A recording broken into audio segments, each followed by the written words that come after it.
Okay, picture this. You're at some fancy fundraising gala. You see two guys over by the bar. One of them, you just can't miss him. He's decked out in Gucci loafers, a flashy Rolex, the whole nine yards. The other guy, he looks like he literally just came from a Costco run. Now, who do you think is wealthier? Well, the answer? It's probably not who you think, because one of these guys is just performing wealth, and the other one, he's actually building it. So let's break these two guys down. On one side, we've got the performer. He's a sales rep pulling in a decent 140K a year. But, and this is a big but, he's also drowning in almost 40 grand of credit card debt just to keep up that image.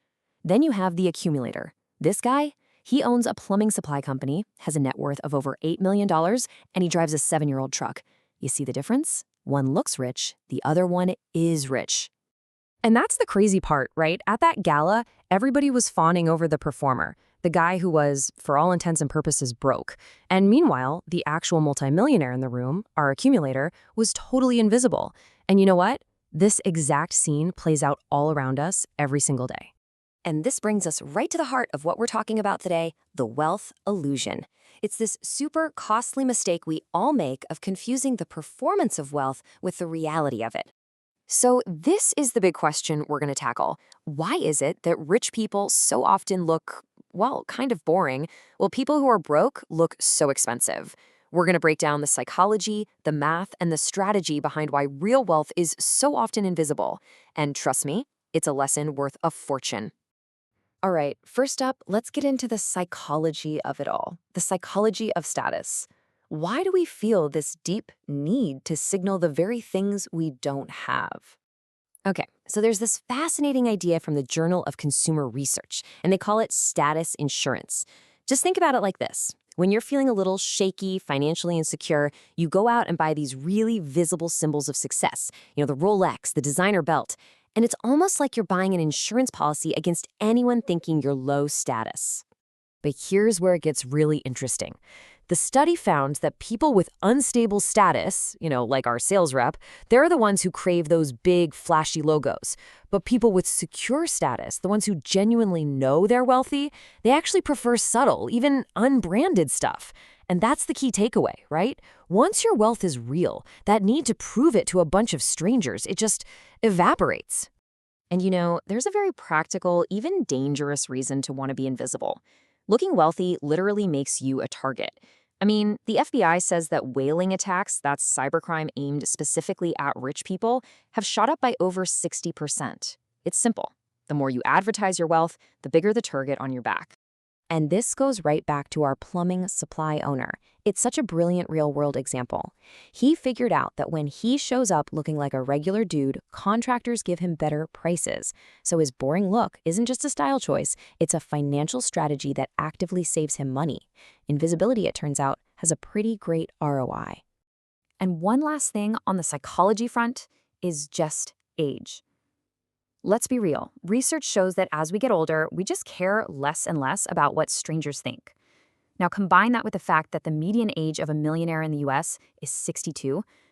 What you get is a whole group of people who are not only wealthy, but they're also completely uninterested in showing it off. They've just outgrown the game. Okay, so we've talked psychology. Now let's switch gears and look at the cold, hard math, because this is where the difference between looking rich and being rich becomes absolutely undeniable. All right, let's just imagine a simple scenario. You've got two people, person A and person B. They both make the exact same salary, $150,000. Now, person A spends $30,000 a year on their image, the fancy car lease, designer clothes, the whole shebang. Person B, on the other hand, spends a much more modest $8,000. So yeah, person A definitely looks wealthy, and person B looks pretty average. The difference in what they spend each year is $22,000. But here's the multi-million-dollar question. What happens if person B takes that $22,000 difference, the money they're not spending on looking rich, and invests it every single year for 20 years? The answer? It's over $1.2 million. And get this, that's just from the money not spent on appearance. That's the brutal, beautiful power of compounding.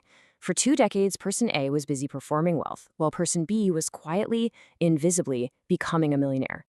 So you might be wondering, how do these luxury brands even make money if the truly rich aren't their biggest customers? Well, it's something called the entry-level luxury trap. See, these brands make an absolute fortune selling stuff like $400 belts with giant logos or $500 wallets. And they're not selling them to millionaires. They're selling them to people who are stretching every last penny to buy a symbol of a club they can't actually afford to be in. And if you need proof that this trap is real, check this out. A University of Chicago study found that the poorest households spend a larger percentage of their income on visible status goods than the richest households do. Let that sink in. They are spending money they don't have to project an image, which is the very thing that keeps them from ever building real wealth. Okay, so we've hit the psychology and we've hit the math. Now let's talk strategy. What are the specific choices that really separate the wealth accumulators from the wealth performers? So first off, just forget that image you have of a slick Fortune 500 CEO.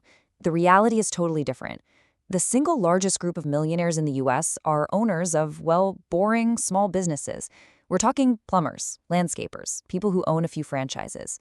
Their wealth is invisible because their work is practical, not glamorous. These folks aren't on the cover of Forbes. They're too busy actually creating value. And their mindset is all about assets, not appearances. Just look at this car comparison. A new luxury sedan will lose you a whopping $41,000 in value over 5 years. That's 41 grand that just vanished. Money that could have been invested and growing. Meanwhile, the 3-year-old Toyota, it only loses about $6,600.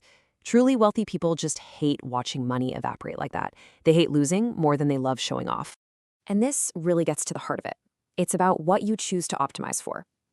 People who are just performing wealth optimize for initial price and appearance.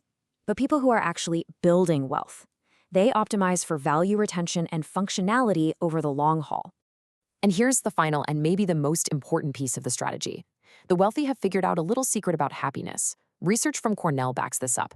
Spending money on experiences, like a trip or a class, gives you way more lasting satisfaction than just buying more stuff. That thrill from a new watch, it fades fast. But the memory of an amazing trip, that can last a lifetime. They figured this out, so they've just stopped buying things that don't actually make them happy. Okay, so we've broken down the psychology, the math, and the strategy. So how can you actually apply all this to your own life? Well, it really comes down to 3 key steps. First, audit your spending. Be honest. Are you spending more on looking rich than on becoming rich? If so, it's time to change the game. Second, redefine what wealth means to you. Stop being impressed by the flashy car and start getting curious about what assets someone actually holds. And third, and this is the big one, decouple your self-worth from what other people think. Once you stop needing validation from strangers, the whole appeal of luxury just collapses. And all of this really leaves us with one final crucial question. There are 2 paths here. One leads to a life spent projecting an image, usually funded by a mountain of debt. The other path leads to a life of quiet, invisible freedom. The choice of which path to take, of what to value, that's entirely up to you. So ask yourself, are you building wealth or are you just performing it?